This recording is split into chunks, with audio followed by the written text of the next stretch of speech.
This video is about parallel budgeting, parallel utilization, and the policy constraint. It's part 2 of a practical demonstration using a patient created in previous videos of how service amounts are allocated to policy components as they are created. We're doing this so you can understand the rules that the budgeting engine is using to determine if a patient has coverage or not for a service type group or service type group combo. Please note this is part 2. Much of it will not make sense if you haven't watched part 1 or the videos prior to that. So for your own sake, watch them first. Starting where we left off, we were about to make changes to the policy of Page Davis. We'll first change the policy name to one that is typical in the case of a patient that is using parallel budgeting. Parallel budgeting is used mostly for treatment plans, and the first treatment plan by common convention is named Treatment Plan 1. We'll change the other policy to Treatment Plan 2 when we get there to get into the true spirit of parallel budgeting. The type will change to OCF 18. That is the FSCO, Financial Services Commission of Ontario, form identifier for a treatment plan. The coverage type we will leave alone. Other fields not used before in tandem budgeting are used here. The treatment plan value is a dollar value indicating the total amount of care encompassed in the treatment plan. If the treatment plan is issued an identifier by the insurer, you can enter it here. There is also a capture of the date of the treatment plan and the date denied or approved. These are for reference only and currently do not factor in any budget calculations. Similarly for the duration and denied yes/no fields. The insurer information we'll leave alone as it is not the focus of this video. And we'll move on to the policy components after saving changes to the policy header. We'll change the chiropractic assessment policy component to one for chiropractic. We'll change the renewal YMD to 2011, February 1. We'll leave the stop accumulate as no for now, so we can ignore the stop accumulate YMD values. And leave amount limit to $100. So we don't have to create too many services to make the point we need to make from all of this.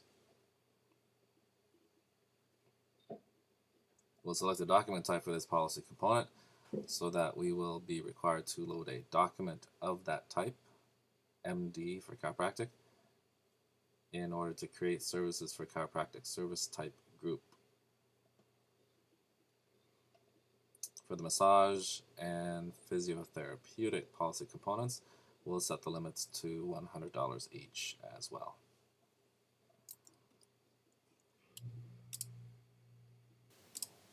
So now we're ready to create some services and see what happens. By the way, through the magic of video capture, we've spared you the tedium of watching me change the fields of the other policies in similar fashion. We can see now that there are 2 policies instead of 3, and each has the same service type groups for chiropractic, massage, and physiotherapy. We'll head over to the scheduler to create some services. We'll click the scheduler to get it going, while we take one last look at the policies we set up. Note that in Treatment Plan 2, we set up the policy components to start counting money on March 1 and Treatment Plan 1 to start on February 1.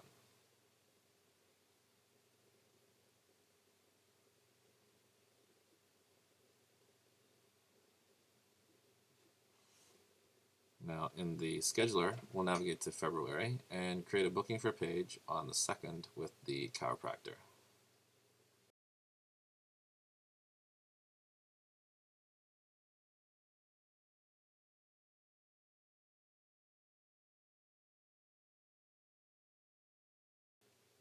We see that the extended assessment is unbudgeted, and this is because we took the chiropractic assessment policy components away.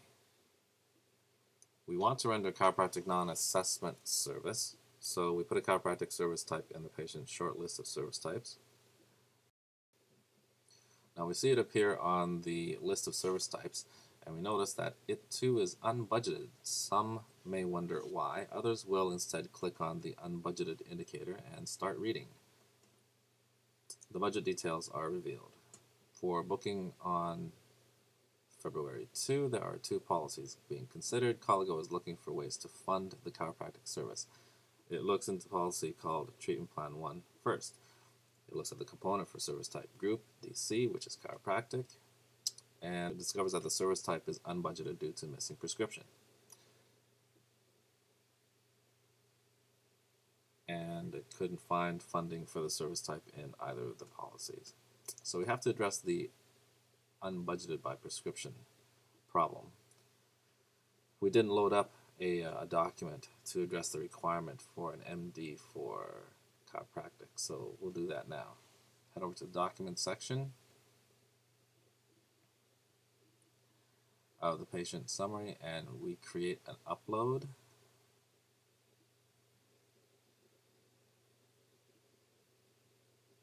With the document type exactly the same as the one that we specified for the policy component.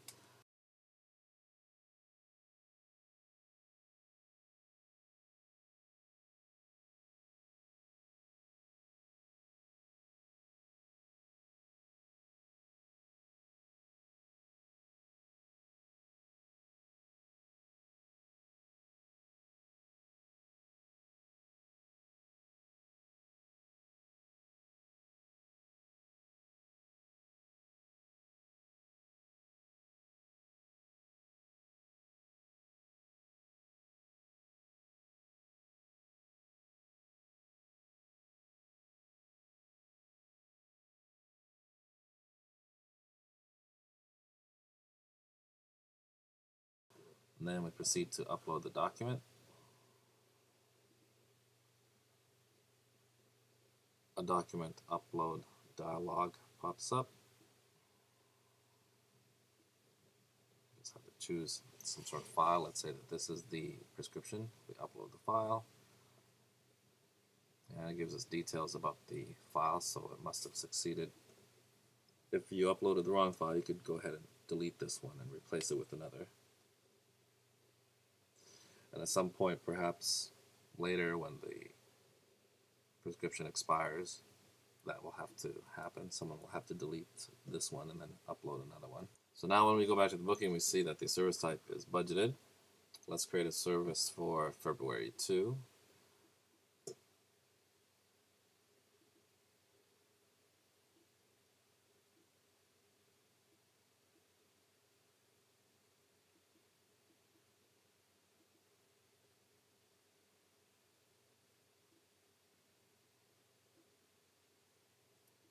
And if we take a look at the patient's utilization, it should be updated for the service we created.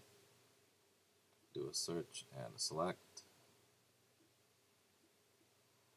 We can see that there is a total of $30 used with $70 remaining for chiropractic on the first treatment plan.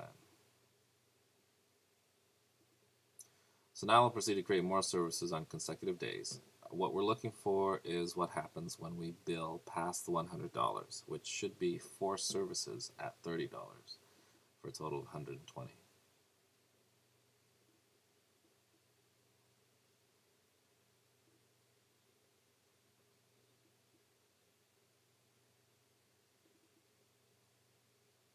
We'll create a service for Feb 3.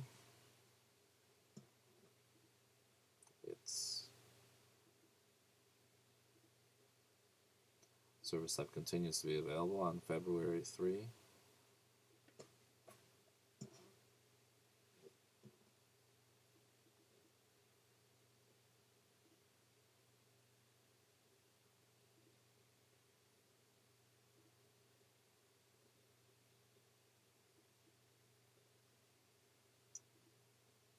Service type is also available on Feb 4.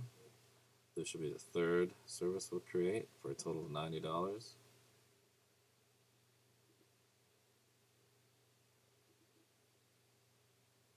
And we'll create a service on the 7th.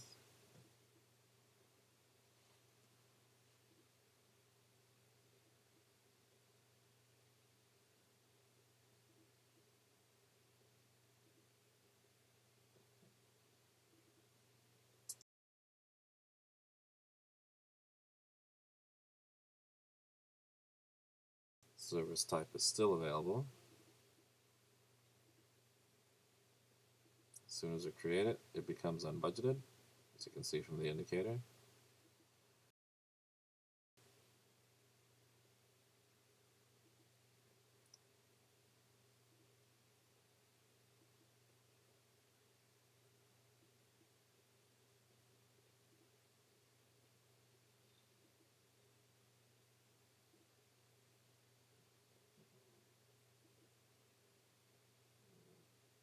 If we go to the 8th, it's still unbudgeted. And when we look at the reason why it's unbudgeted, this time it's not because there is a missing prescription, because that condition is true. We look for the false, and the false is beside the item labeled is budgeted by amount limit, because it is not budgeted by the amount limit.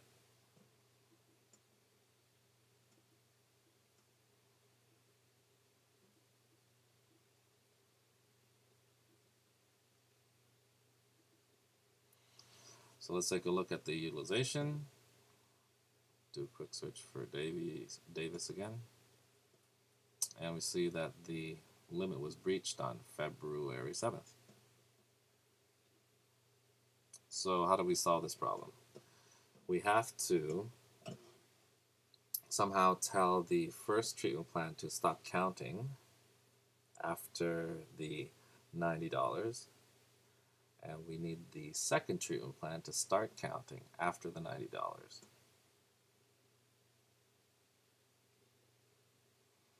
And the way we get it to do that is by altering the start and stop dates of these treatment plans. So let's go to the list of treatment plans. We'll go to the first one.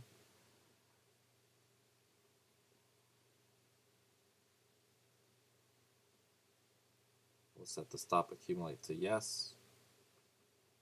And we want it to stop accumulating on 2011, Feb. 6, the day before we breached. You can see already that the utilization here has gone down to $90 with $10 left over.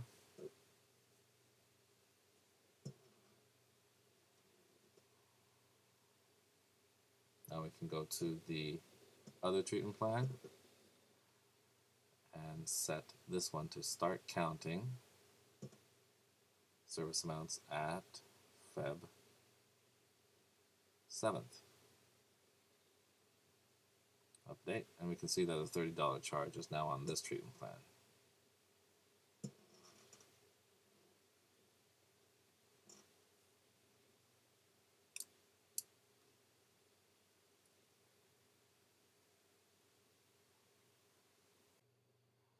So that's it for tandem and parallel budgeting and policy constraints. Hopefully that's enough information for you to go on to get started with creating policies on your patients and having the system help you out with figuring out what's budgeted and what's not.